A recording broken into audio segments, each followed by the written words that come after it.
राधा रमण हरि बोल, जय जय राधा रमण हरि बोल, जय जय राधा रमण हरि बोल, जय जय राधा रमण हरि बोल, हरि बोल हरि बोल हरि हरि हरि बोल, हरि बोल हरि बोल हरि हरि हरि बोल, जय जय राधा रमण हरि बोल, जय जय राधा रमण हरि बोल,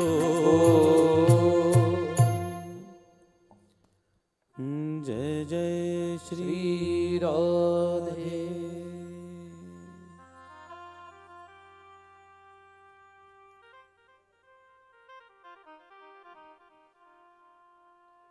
ठाकुर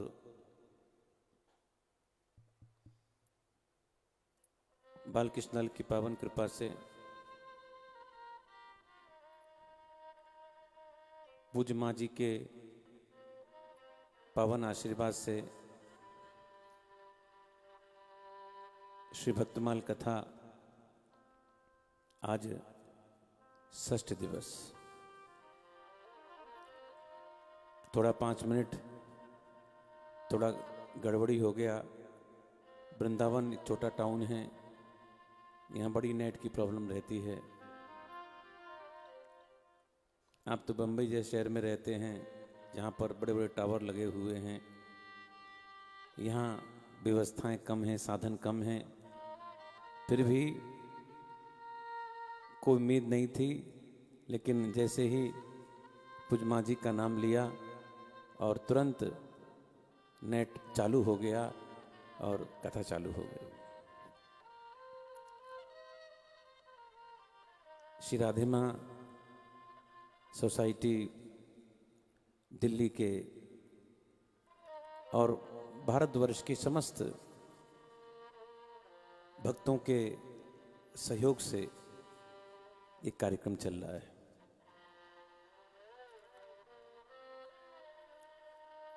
विगत 5 दिनों से आप लोग इस दिव्य कथा का श्रवण कर रहे हैं, जिसके श्रवण करने से चित्त में हरि आ जाते हैं। ये वो कथा भक्तमाल की कथा है।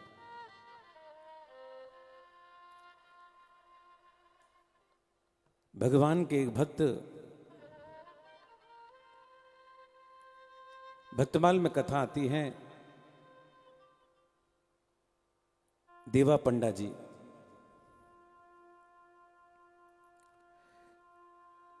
देवा पंडा जी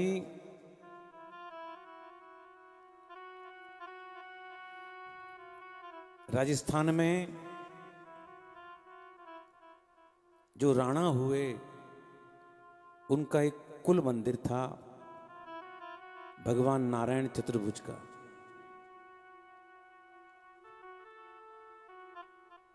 जहां पर देवा पंडा ठाकुर जी के पुजारी थे।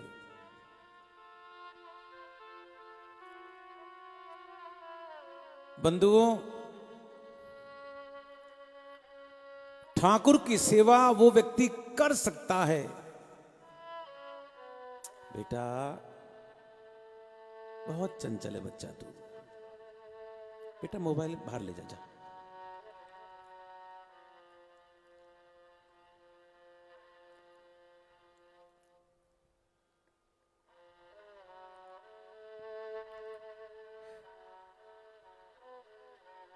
मेरे भाई बहन, जो व्यक्ति अपना श्रृंगार करता है वो ठाकुर का श्रृंगार नहीं कर सकता। ठाकुर श्रृंगार करने के लिए व्यक्ति को जलना पड़ता है, लगना पड़ता है, सेवा में निरंतर निरंतर रत रहना पड़ता है। वही व्यक्ति ठाकुर को सजा सकता है। मैं दिल्ली के तमाम मंदिरों में जाता हूं, जहां पर ये जहां कोने कोने में मंदिरों में जाता हूं, जहां पर पुजारी बंठन के बैठते हैं, वहां के ठाकुर जी को देख लो, केवल एक वहां की लोकल माताएं बड़ी बूढ़ी बेचारी पोशाक बदल देती हैं और मंदिर को कांच की दीवार से बंद कर दिया जाता है, खिड़कियां बेचारे बंद रहते हैं, ऊपर से धूप बत्ती दिखा दी जाते हैं और नीचे बैठकर पंडित जी चौकी पे बैठे हुए पान खा रहे हैं, सजे हुए बैठे हुए हैं, दुपट्टा पहनकर बैठे हुए हैं, चंदन लगा रखा है और बैठकर लोगों का भविष्य देख रहे हैं। जो ऐसे लोग होते हैं बंधुओं, वो ठाकुर को नहीं सजा सकते। ठाकुर को वही सजा सकता है, ठाकुर की वही सेवा कर सकता है जो व्यक्ति स्वयं नहीं सजता हो, जिस व्यक्ति को अपने ही सजने का समय नहीं है, अपने ही सजने में समय निकालेगा, ठाकुर को क्या खाक सजाएगा।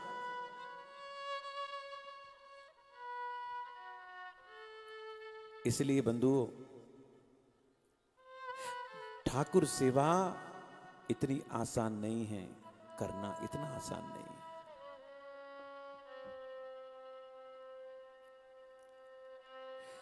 मेरे ठाकुर तो भाव खाते हैं, हां, लड्डू नहीं खाते, रसगुल्ला नहीं खाते, भाव खाते हैं।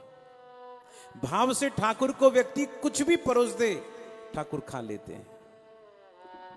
मेरे भगवान कहते हैं तुलसी दल मात्रेणो, तुलसी चढ़ा दो, चुल्लू के न जले न चो, चुल्लू भर पानी चढ़ा दो, मट्टी चढ़ा दो, भक्तेभ्यो भक्त वत्सल हो, वो तो भक्त वत्सल है।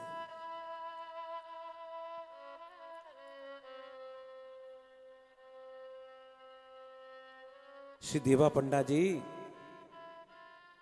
ठाकुर की सेवा में लगे रहते थे, ठाकुर को श्रृंगार करने में लगे रहते थे।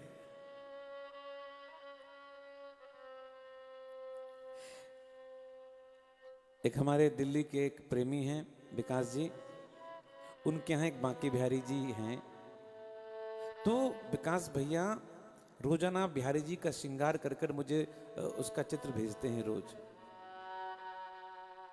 आज उन्होंने एक चित्र भेजा कि ठाकुर जी को राधा रानी के रूप में बनाकर भेजा। भक्त की भावी तो है, सेवा करनी पड़ती है। श्री देवा पंडा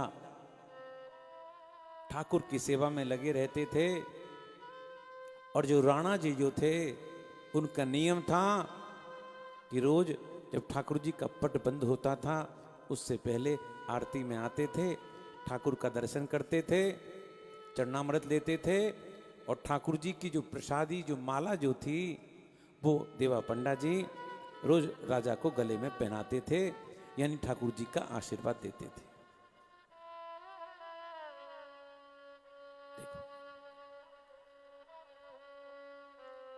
राजा को नित्य आना, ठाकुर चरणामृत लेना, प्रसाद लेना, ग्रहण करना। बंधुओं, बहुत से लोग चरणामृत लेते हैं और चरणामृत लेकर चरणामृत पान करते हैं और पान करते ही जो जल हाथ में होता है उसको मस्तक पर डाल लेते हैं। आप लोग भी ऐसा करते होंगे? करते नहीं करते?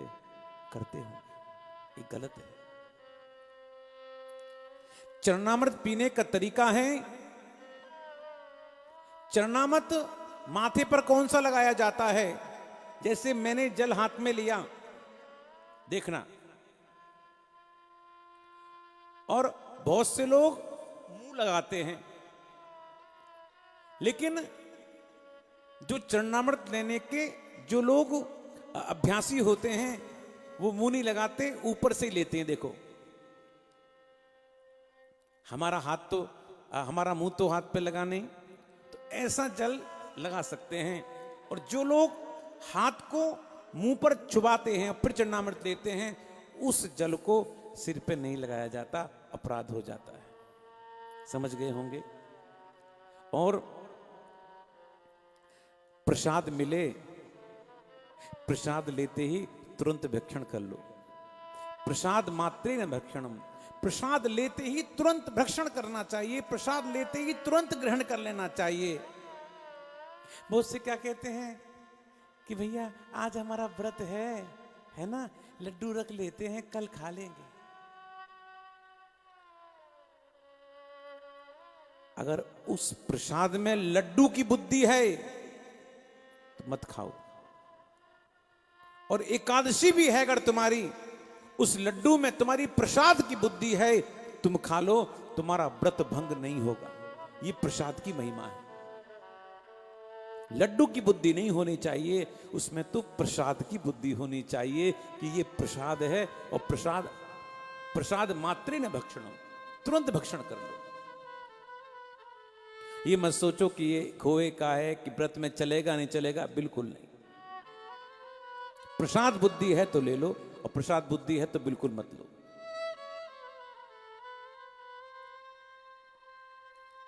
और प्रसाद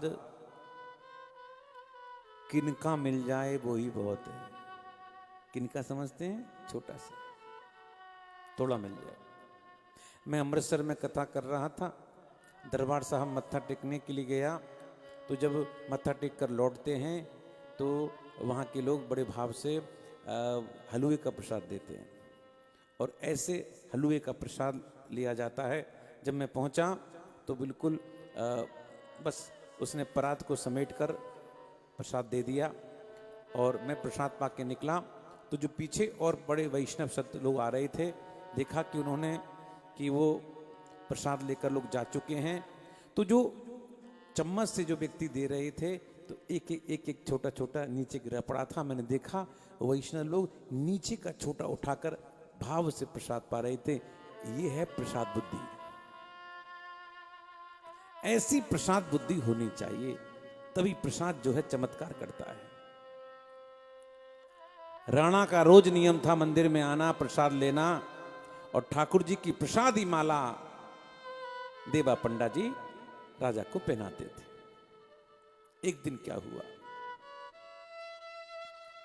राजा आए नहीं, विलंब हो गया, कुछ काम चल रहा था, ठाकुर जी का पट बंद हो गया। देवा पंडा जी ने सोचा कि चलो आज तो राजा आए नहीं हैं, ठाकुर जी की माला मैं खुद पहन लेता हूं। माला खुद ही पहन ली। जो माला खुद ही पहन ली, अब संजोग से राजा भागते भागते आए, राणा जी, और पंडा जी को पता चला राजा जी आ रहे हैं। चलो उसने तुरंत अपनी माला वो जो गले में पहन की थी उतारी, रखी, और राजा जी आए, कहा प्रभु मंदिर बंद हो गया। बोले कोई बात नहीं, प्रभु की प्रसादी माला देवा पंडा जी ने वो अपने गले की माला जो थी उतार के रखी हुई थी, राजा को दिखाई नहीं थी, और वो माला राजा को पहना दी। राजा माला पहन के घर चले गए। अब जब महल में आए, जब माला रात को सोने से पहले उतारने लगे, तो माला में उन्होंने एक सफेद बाल देखा। क्योंकि पंडा जी बूढ़े हो गए थे, उनके सफेद बाल थे। सफेद बाल थे। दाढ़ी के, सिर के। पंडा जी को बुलाया, राजा समझ गया। राजा ने पूछा, पंडा जी ये बाल किसका है? पंडा जी ने सोचा अगर मैंने कह दिया मेरे बाल हैं तो राजा दंड देगा। अच्छा, अपनी गले की माला हमको पहनाता है तो पंडा जी के मुंह से गलती से निकल गया, हुजूर ये माला तो ठाकुर जी की है, और ये बाल भी ठाकुर जी का है। राजा से बोले, ठाकुर जी क्या बूढ़े हो गए हैं? हाँ हुजूर, ठाकुर जी बूढ़े हो गए। अच्छा, कल मैं आऊंगा। ठीक है हुजूर। देवा पंडा मंदिर में आए, और रात भर ठाकुर की चौखट पर मस्तक पटक पटक कर रोने लगे, पटक पटक कर रोने लगे।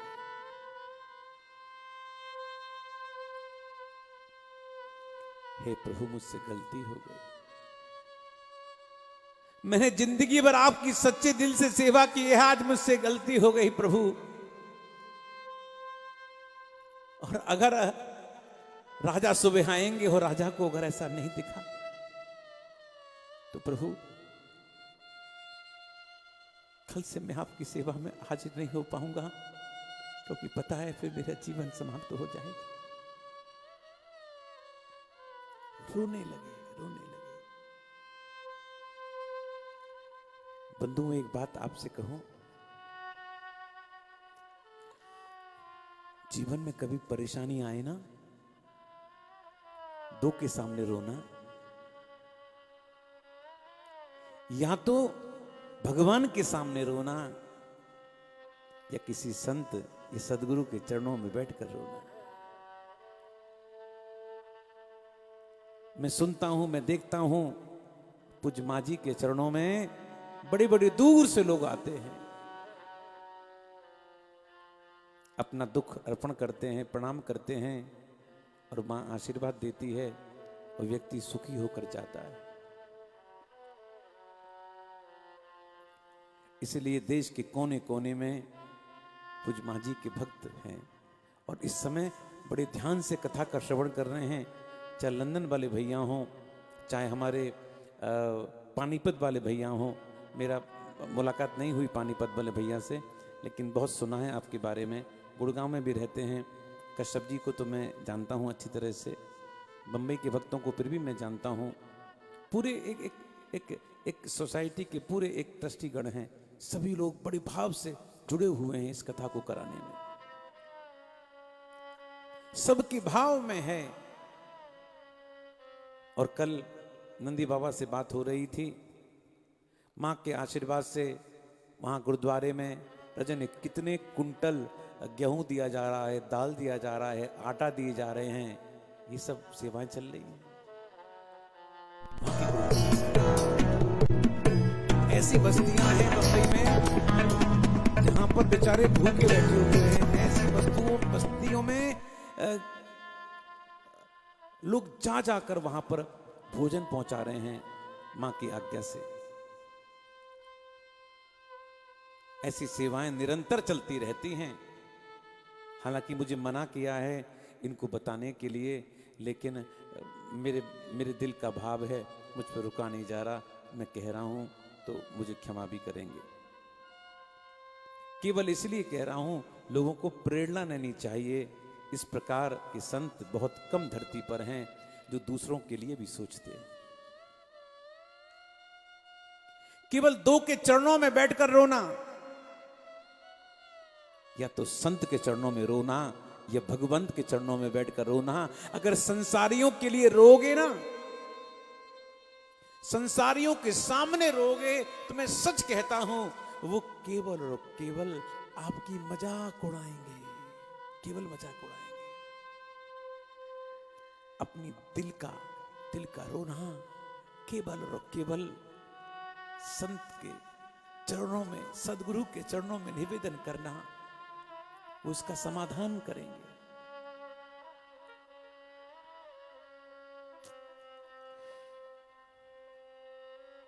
रात भर देवा पंडा रोते रहे, रात भर रोते रहे।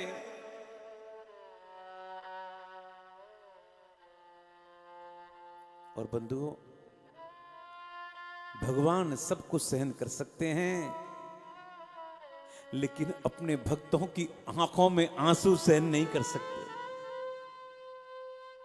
नहीं कर सकते आंसू सहन।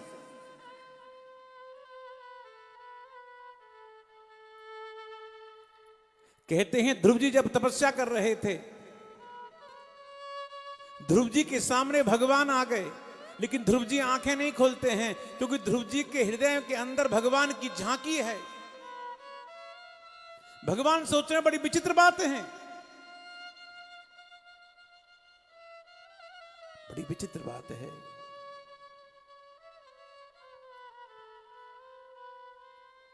मैं सामने हूं, ये आंखें नहीं खोलता। भगवान ने सोचा, ओहो, मेरी झांकी इसके हृदय के अंदर है, इसलिए आंखें नहीं खोलता। और भगवान ने क्या किया, अपनी झांकी ध्रुव जी के हृदय से हटाई और जैसी ध्रुव जी के हृदय से भगवान की झांकी ओझल हुई, जैसी झांकी गई, ध्रुव जी छटपटाए। छटपटाकर ध्रुव जी ने आंखें खोली। आंखें खोलकर चारों तरफ देख रहे हैं और चारों तरफ देखते देखते देखा भगवान कहां हैं। जब भगवान नहीं दिखे ना, छोटे बच्चे हैं, और ध्रुव जी रोने लगे। और जैसे ही ध्रुव जी के आंख से अश्रु बिंदु गिरे हैं, सिंधु में रहने वाले ठाकुर प्रकट हो गए महाराज।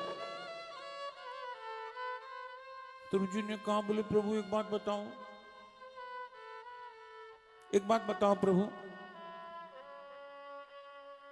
मैं इतने दिन से यहां खड़ा था, तुम आए क्यों नहीं मुझको दर्शन देने के लिए? भगवान ने कहा, पगले एक बात बता, तुझसे किसने कहा था यहां आने के लिए? बोल, तुझसे किसने कहा था यहां आने के लिए? तुझसे मैंने कहा था आने के लिए है? अरे मेरे बेटे ध्रुव, अगर तू घर में ही बैठकर प्रेम से दो बिंदु तू वहीं टपका देता, सिंधु में रहने वाला तेरे सामने मैं घर में ही प्रकट हो जाता। भगवान सब कुछ सहन कर सकते हैं, लेकिन अपने भक्तों की आंखों से आंसू सहन नहीं कर सकते।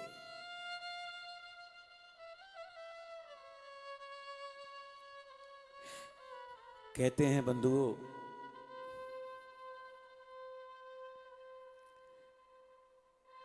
रात भर बैठे बैठे रोते रहे, रात भर रोते रहे।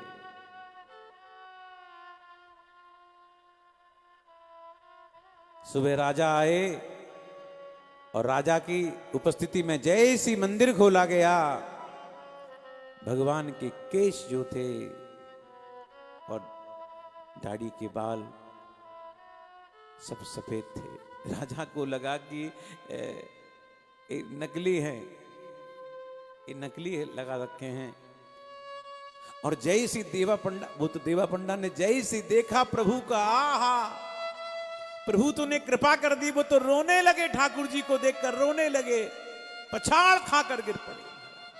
ठाकुर तेने कृपा कर दी, लेकिन राजा के मन में शंका हुई, ऐसा हो नहीं सकता, ऐसा हो नहीं सकता। सोचा कि शायद रात में नकली दाढ़ी चिपका दी हो।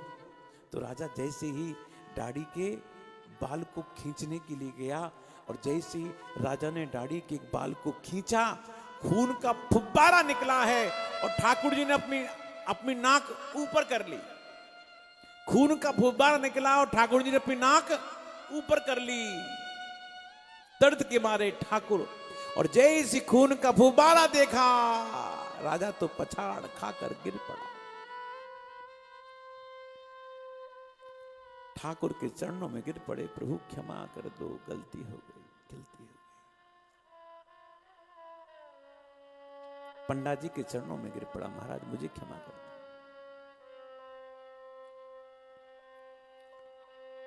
कहते हैं मेरे भाई बहन,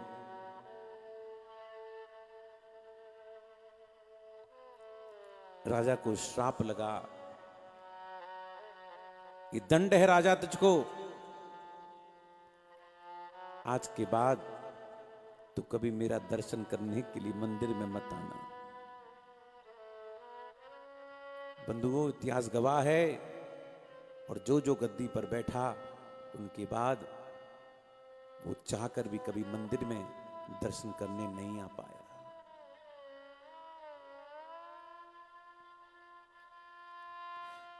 ये तो ठाकुर का भाव है ना।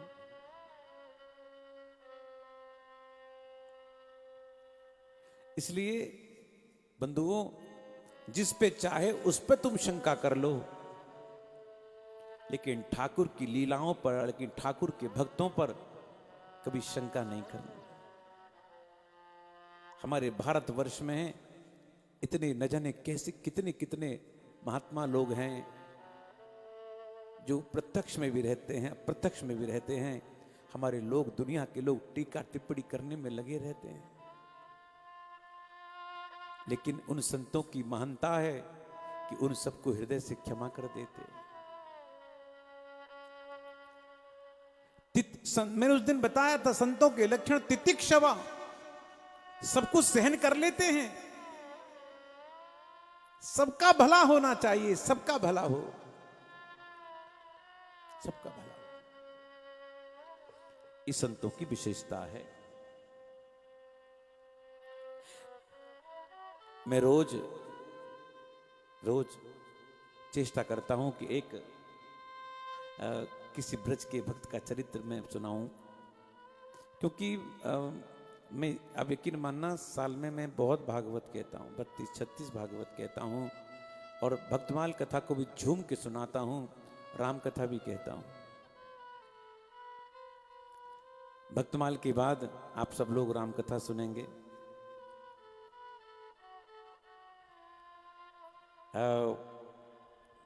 लोगों का मन है कि 2-3 दिन भक्तमाल कथा और कहें, तो फिर सोचता हूं कि 3 तारीख से विधिवत राम कथा चालू हो।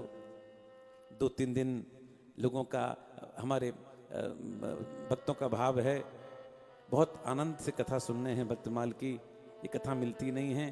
तो मैंने कहा कोई बात नहीं, हालांकि उन्होंने नहीं कहा, उनका भाव मैं समझ गया। तो 30 को ये कथा 1 और 2 को भी कथा चलेगी। 3 तारीख से विधिवत राम कथा चालू होगी। राम कथा की टाइमिंग मैं आपको कल बताऊंगा, देखता हूं क्या मुझे अनुकूल समय पड़ता है। तो बस मेरी शर्त केवल एक है, देखो, कोई भी वक्ता कथा कहता है, दिल से कथा कहता है, जान लड़ाता है, श्रम होता है, तो चाहते हैं कि उस कथा को अधिक से अधिक लोग सुने, सबका कल्याण हो, सबका कल्याण हो। इस कथा को भी आप अधिक से अधिक शेयर करें, शेयर करेंगे, रीच बढ़ेगी और लोग कथा सुनेंगे, सबके अंदर भक्ति भाव जागृत होगी और हर व्यक्ति ठाकुर के मार्ग पर आगे प्रवृत्त हो जाएगा, ऐसा मेरा मन है। जो लोग हैं वो जल्दी से खट शेयर करते रहें, और जो शेयर कर रहे हैं, जो देख रहे हैं उधर, वो भी शेयर करें, वो भी शेयर करें। और तो एक 1.5 घंटे का समय हमको मिला है। इस 1.5 घंटे में पूरा की पूरा जो भी विश्व देख रहे हैं इस कथा को, सब की सब भक्ति में भाव हो जाए, ऐसा मेरा मन है, ऐसा मेरा मन है। तो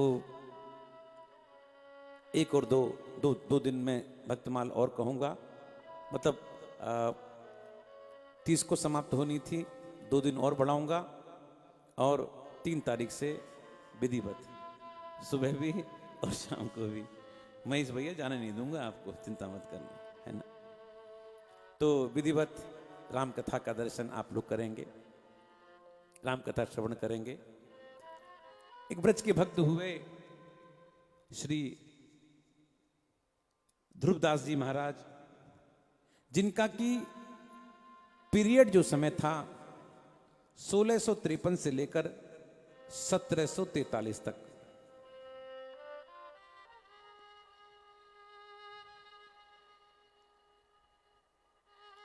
कहते हैं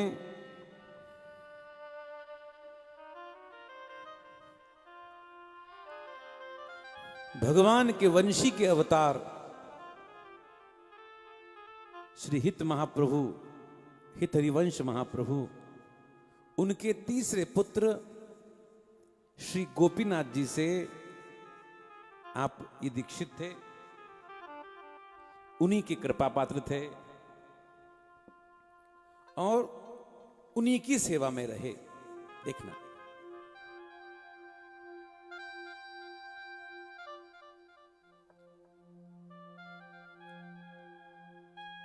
सेवा करते करते इनके मन में आया, इनके आराध्य देव ठाकुर श्री राधा वल्लभ वृंदावन में, इनके मन में आया कि मैं ठाकुर की कुछ लीलाओं का वर्णन करूं, कुछ ठाकुर के बारे में लिखूं, लेखनी से कुछ लिखूं। लेकिन लाख चेष्टा करने पर भी, खूब चेष्टा करते थे, खूब जोर लगाया, खूब जोर लगाया ध्रुवदास जी ने, लेकिन दर्शन, दर्शन क्या? एक। उनके मन में जरा भी भाव नहीं आ पाया, उनकी लेखनी जरा भी नहीं चल पा रही थी और बड़े चिंतित थे कि मैं कुछ लिखना चाहता हूं, कैसे लिखूं कैसे लिखूं, लेकिन लिख नहीं पा रहे थे, कृपा नहीं हुई थी। बंधुओं, जो ठाकुर की वाणी को, ठाकुर की लीलाओं को लिखता है, बिना कृपा के नहीं लिख पाता। ये रात रात भर रोते थे, मैं प्रभु की कुछ लीलाओं को, कुछ ग्रंथ लिखना चाहता हूं, लेकिन क्या करूं, मेरी लेखनी नहीं चल रही। हमारे वृंदावन में एक रास मंडल है, जगह जमुना किनारे, जहां आप कभी आओ दर्शन करना। कहते हैं रास मंडल में जाकर ध्रुवदास जी बैठ गए और भूखे प्यासे 2-3 दिन तक रोते रहे। हे प्रभु, कभी तो कृपा करोगे, हे किशोरी जी कभी तो कृपा करोगे। 3 दिन तक भूखे प्यासे रोते रहे।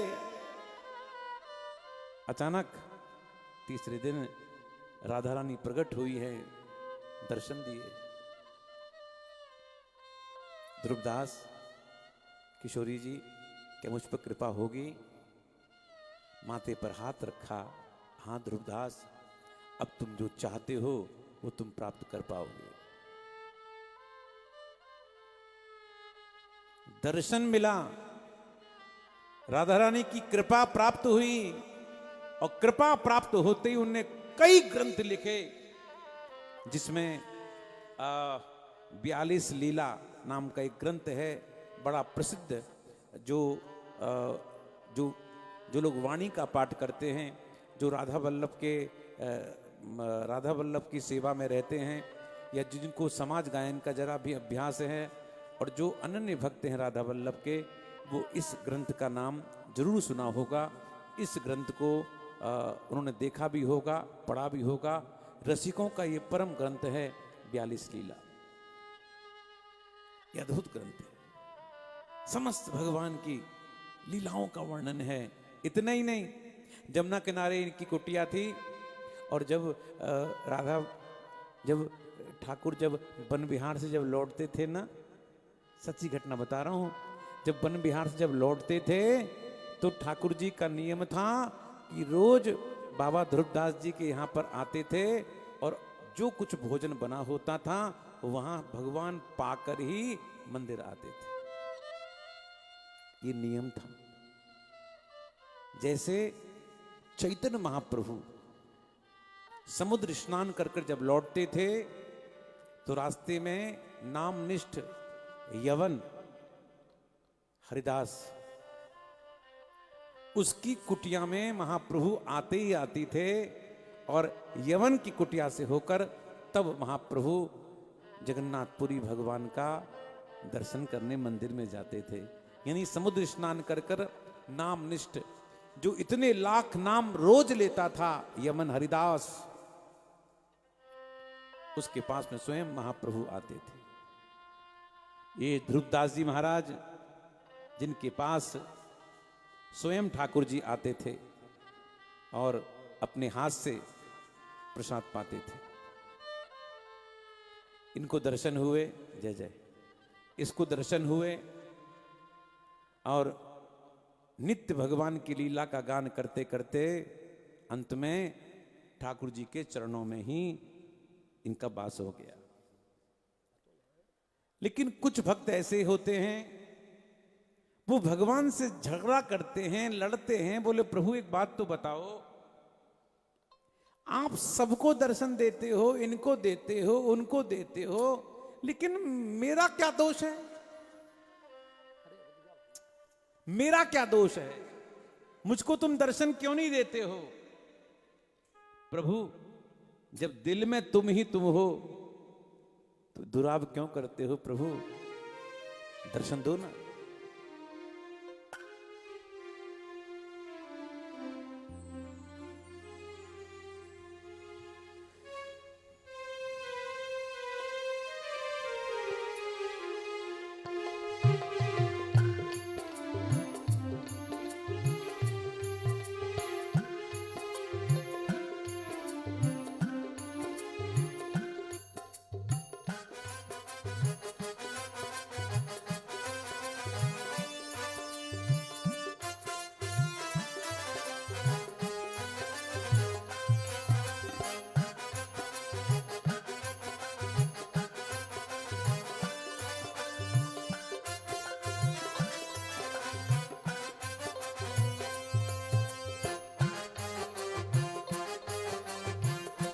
भाव से ताली बजाओ।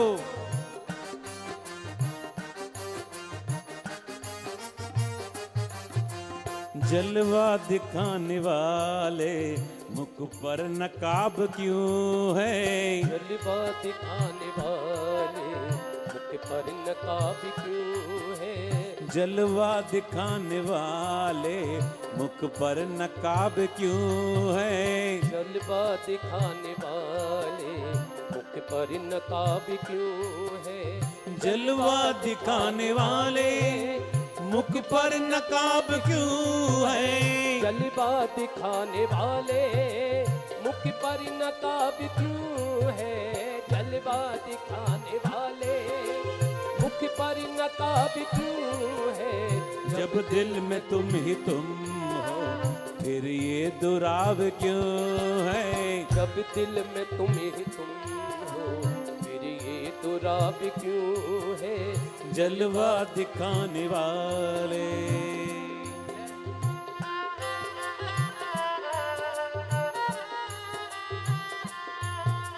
श्री राधे।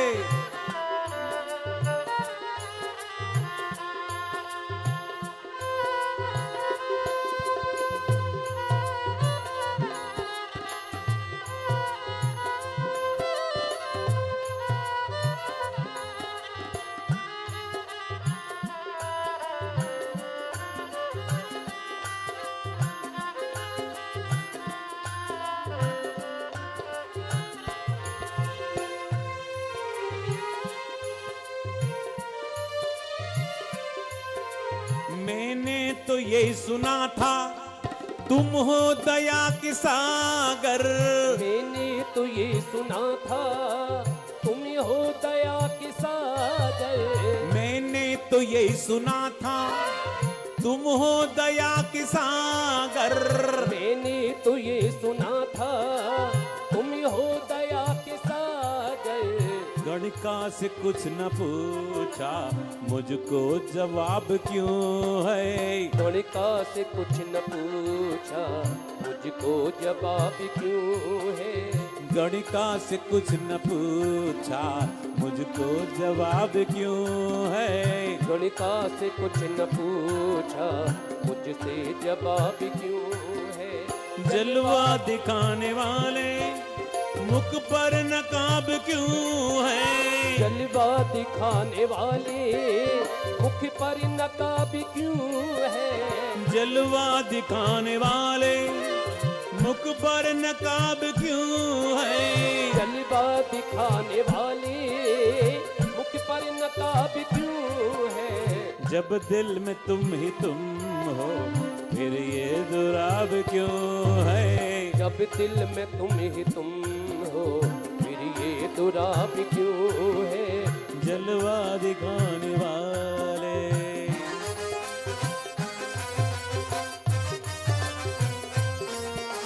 श्री राधे। जय हो।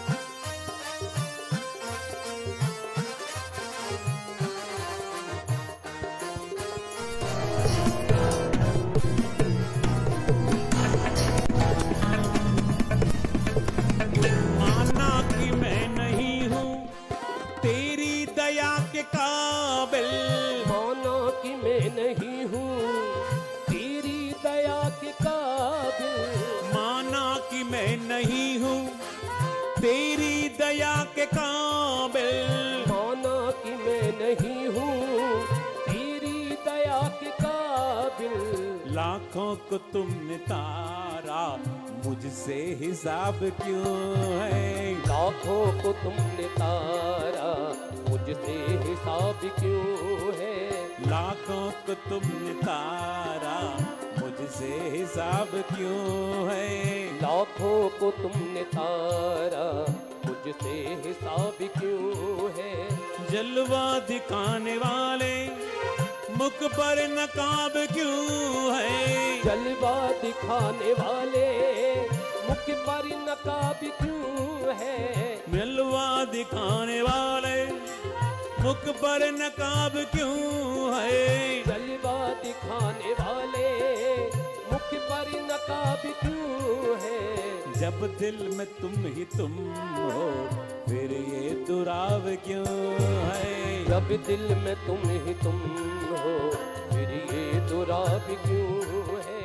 जलवा दिखाने वाले।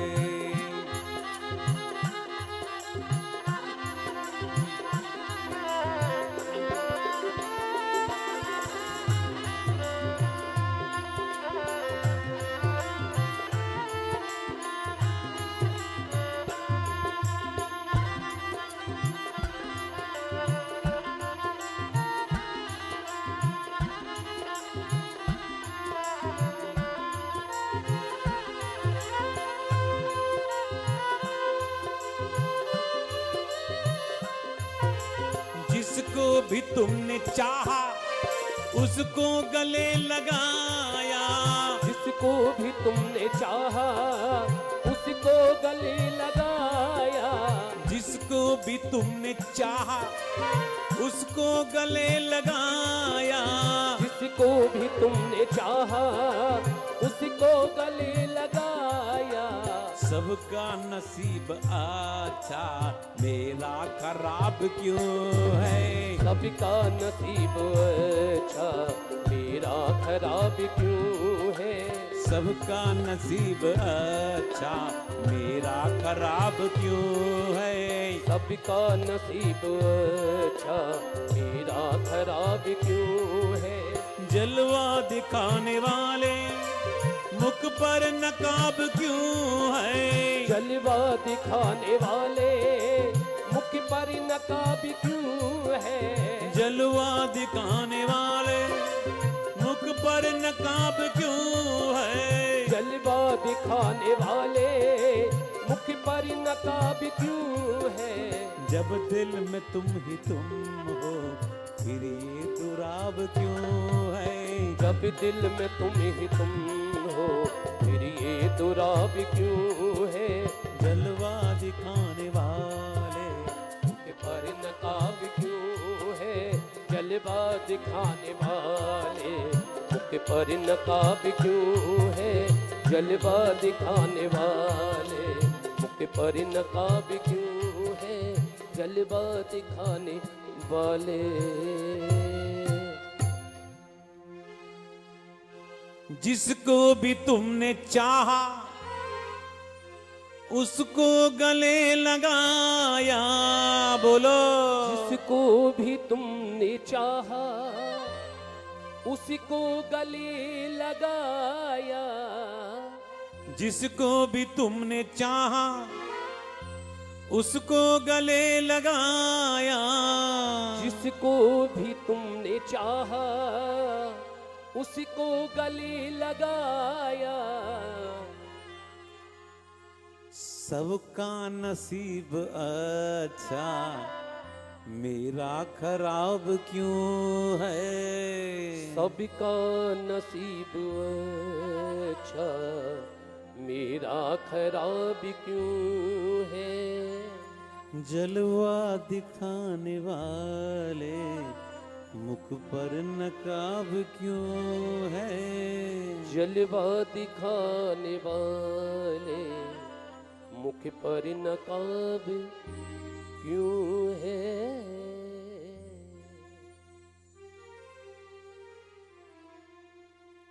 भक्तमाल के श्रवण से प्रभु की कृपा की प्राप्ति होती है। और इस लॉकडाउन में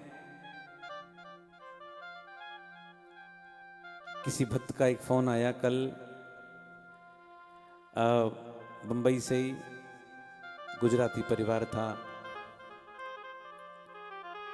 कहा गुरुजी क्या आप हमारे लिए भागवत कथा करेंगे ऑनलाइन? हमने कहा भैया जरूर करेंगे, क्यों नहीं करेंगे। भागवत कथा श्रवण करने से, भागवत कथा कराने से हमारे पूर्वजों को शांति मिलती है, पूर्वजों को तृप्ति मिलती है। वो लोग बड़े भाग्यशाली होते हैं जो अपने पूर्वजों को याद कर कर कथा भागवत की कराते हैं।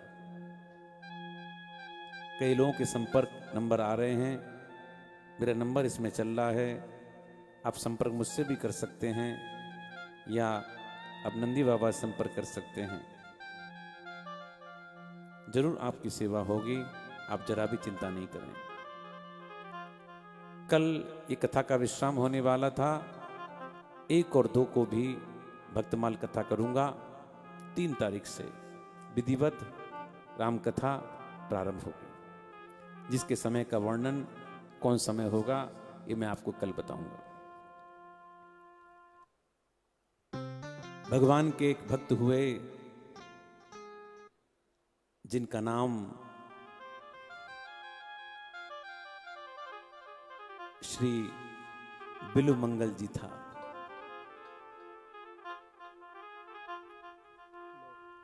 कहते हैं बिल्वमंगल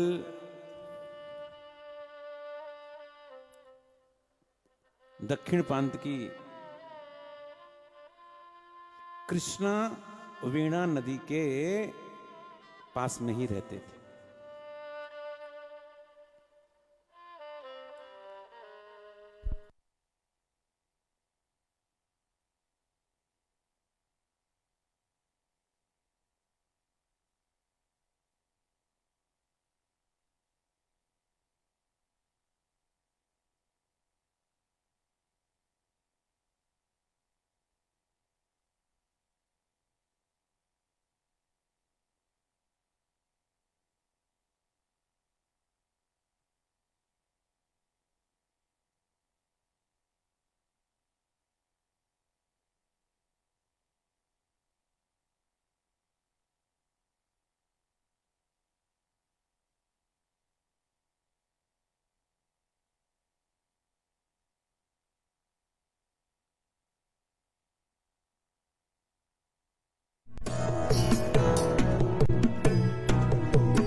श्री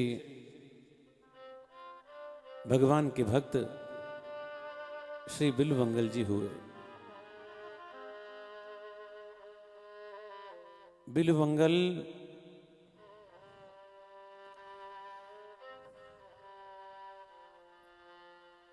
जिनका प्रेम एक चिंतामणि नाम की एक वैश्या से हो गया।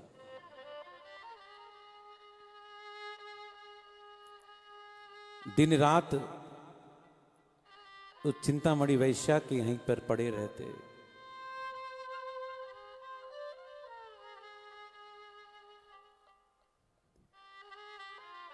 घर नहीं जाते। पिता का श्राद्ध आया, पिता के श्राद्ध पर घर वाले बुलाने आए, पिताजी का श्राद्ध है, श्राद्ध करने चलो। नहीं गए, नहीं गए। कहते हैं बिल्वमंगल जी की पत्नी भी आई, बात नहीं मानी।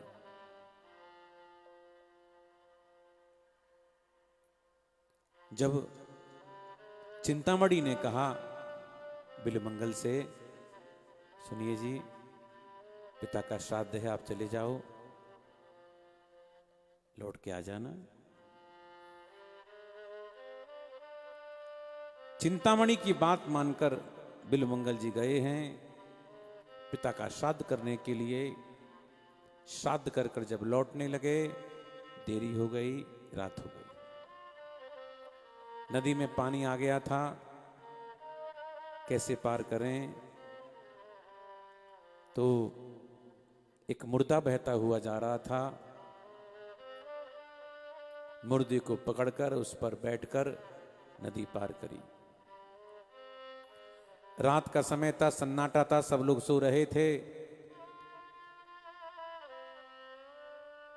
चिंतामणि के ऊपर से एक सांप लटका हुआ था। बिल्वमंगल को लगा कि मेरे लिए एक तो नौका भेजी और रस्सी लटका दी है कि ऊपर आने के लिए। सांप पकड़कर ऊपर आए और जैसे ही कूदे हैं आंगन में, आंगन कच्चा था, उस आंगन में कीचड़, मलमूत्र और न जाने क्या क्या पड़ा हुआ था, उसमें से छपाक से न आकर गिरे हैं, पूरे की पूरे कीचड़ में थन गए। गिरने की आवाज आई, चिंतामणि आई है। आवाज देखी, कौन? मैं बिल्वमंगल। अरे ओहो, ए बेटा, इसको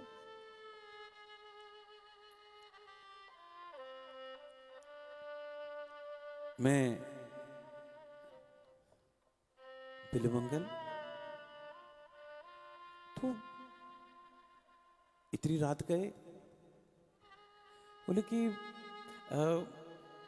तुमने ही तो मुझे बुलाने के लिए नाव भेजी थी, कहां है नाव? किनारे पर देखा, नाव नहीं, मुर्दा था। रस्सी लटका रखी थी, रस्सी नहीं, वो सर्प था। लोग इस घटना को गोस्वामी तुलसी के साथ में जोड़ते हैं, लेकिन ऐसा नहीं है।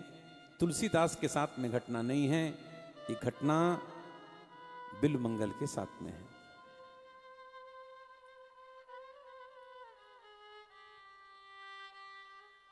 जो देखा चिंतामणि ने कहा, बिल्वमंगल तो इस शरीर से इतना प्रेम करता है, अगर यही प्रेम तो अगर परमात्मा से करे, तेरा जीवन उद्धार हो जाएगा। देखो, और सुन, मैं तो जा रही हूं हरिद्वार, मेरी आंख तो खुल गई हैं, अब तू जाने तेरा काम जाने।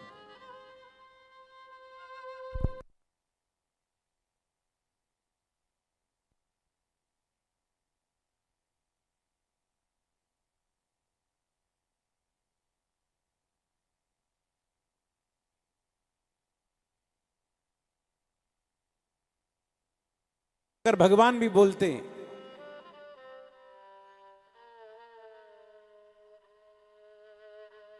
तो शायद बिल्वमंगल नहीं मानता। इसलिए भगवान ने वो शब्द चिंतामणि से कहलवाए।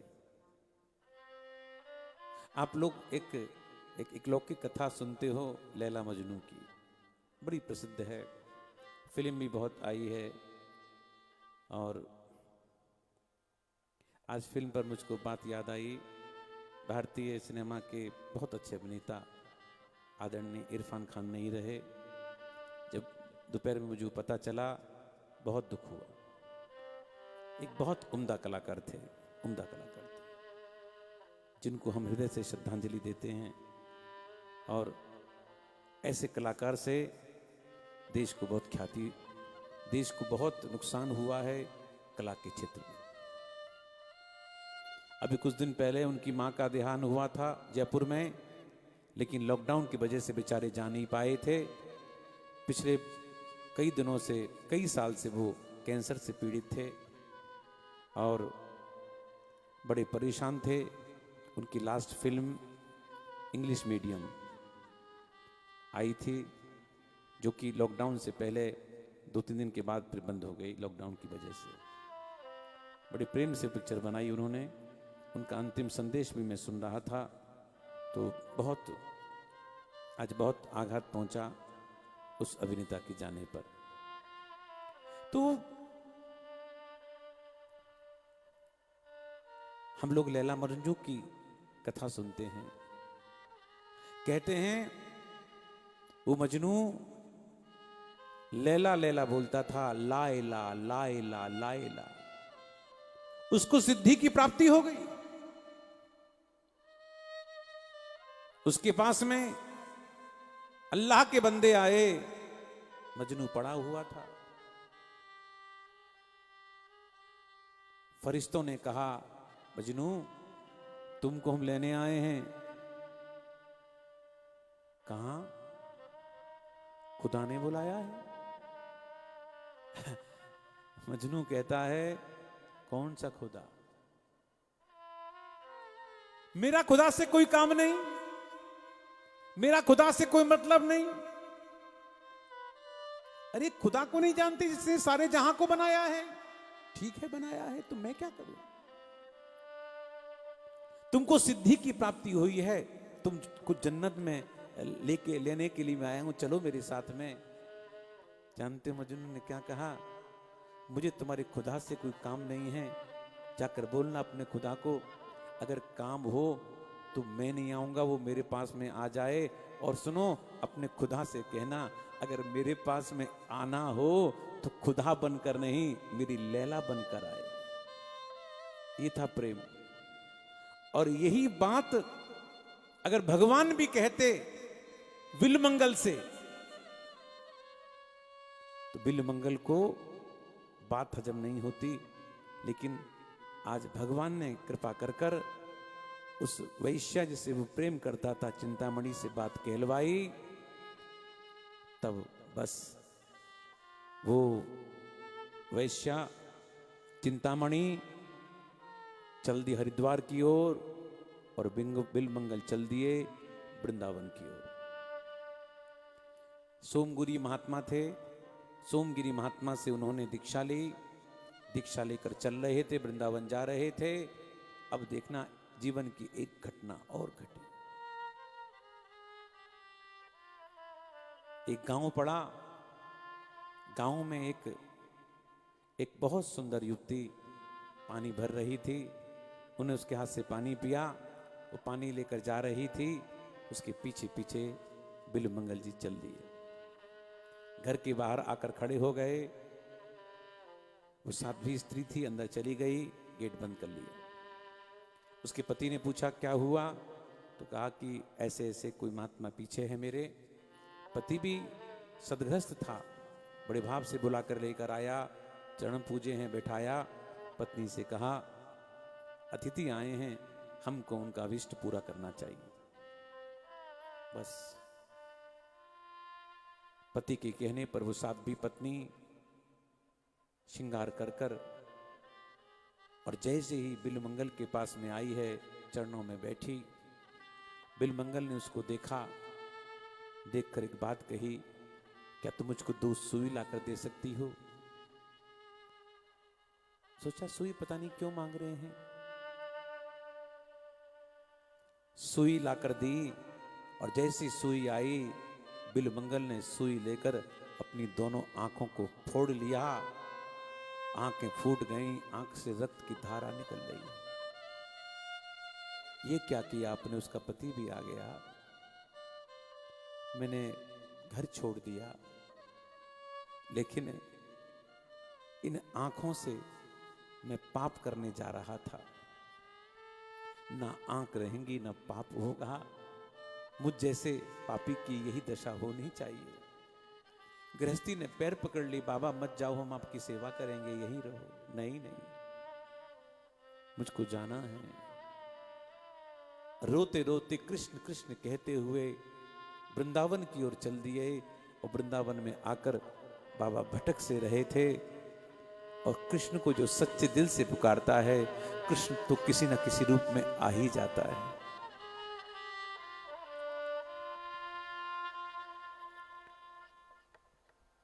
तुरंत हमारे भगवान एक छोटा सा बालक का रूप बनाकर आए और बाबा का हाथ पकड़ लिया।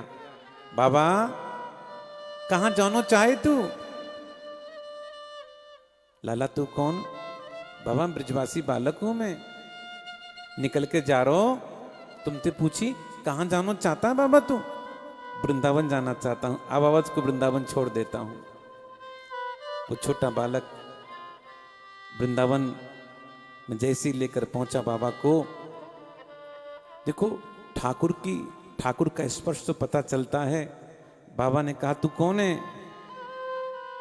अरे मैं ब्रजवासी बालक हूं। अरे तू और कोई नहीं, तू तो मेरा नटखट कृष्ण है रे। और बस अंधे की पकड़ पड़ी पक्की होती है।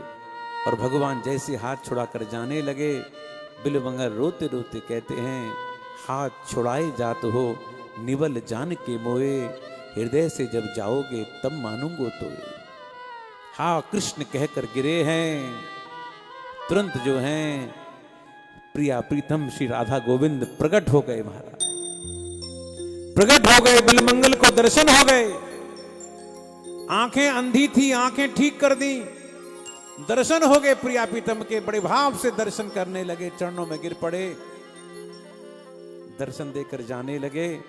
बिलमंगल ने कहा प्रभु एक काम करो, आंखें तो आपने ठीक कर दी हैं, ज्योति आ गई है, लेकिन एक काम करो, इन आंखों को दोबारा अंधा कर दो। क्यों? बिलमंगल जी कहते हैं कि जिन आंखों से हमने आपको देख लिया, अब उन आंखों से मैं संसार को देखना नहीं चाहता।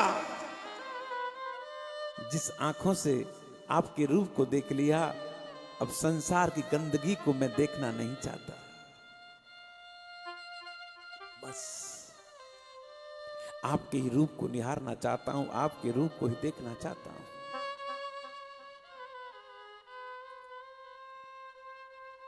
देखो हमारे यहां 3 सूरदास हुए, भक्तमाल में कथा आती है 3 सूरदास की। एक सूरदास जिनके सूरदास के पद आप लोग सुनते हो, एक बिलमंगल सूरदास, एक सूरदास मदन मोहन जिनका नाम सूरदास था लेकिन वो सूरदास नहीं थे। 3 सूरदास की कथा भक्तमाल में आती है। अब श्री बिलमंगल जी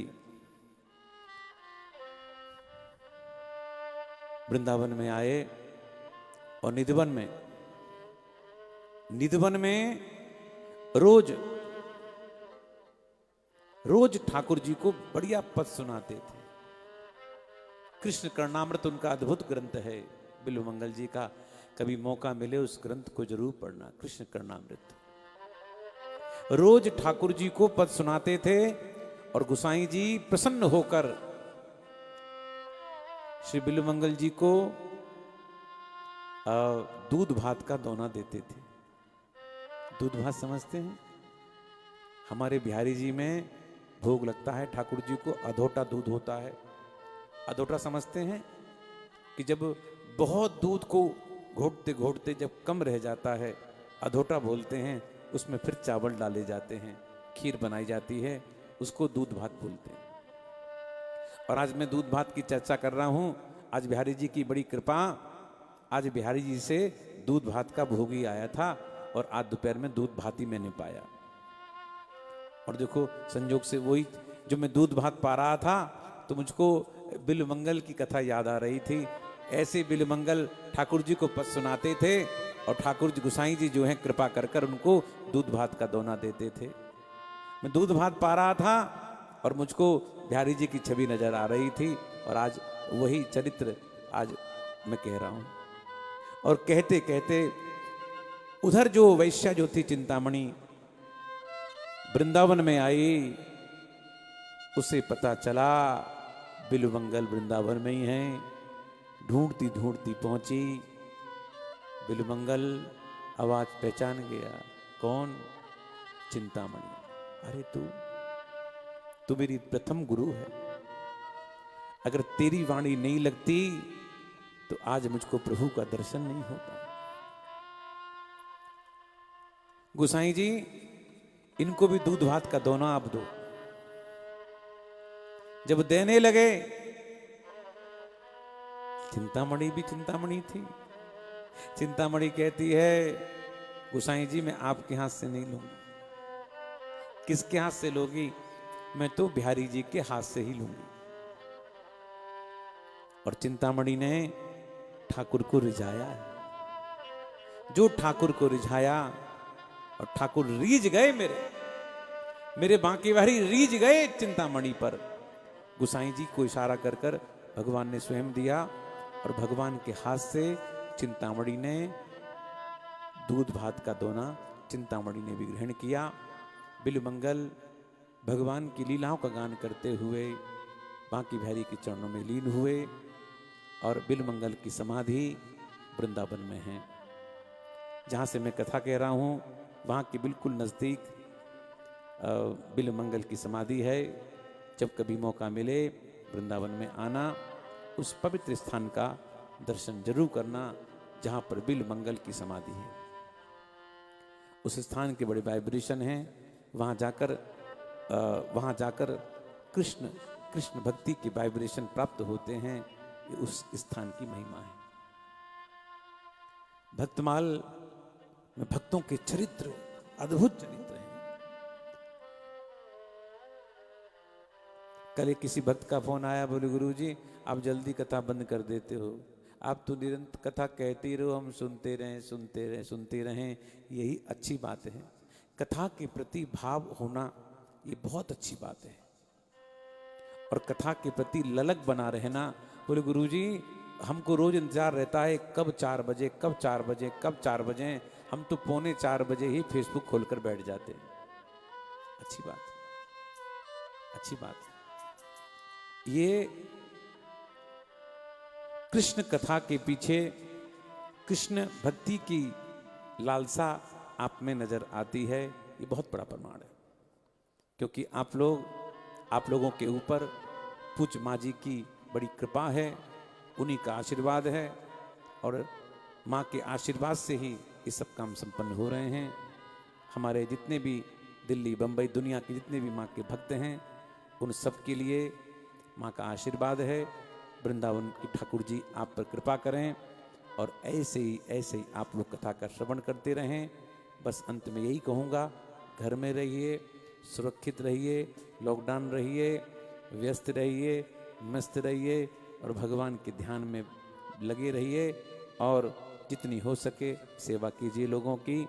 इन्हीं शब्दों के साथ वाणी के लिए विश्राम दूंगा और कल ठीक 4 बजे आपसे पुनः मुलाकात होगी।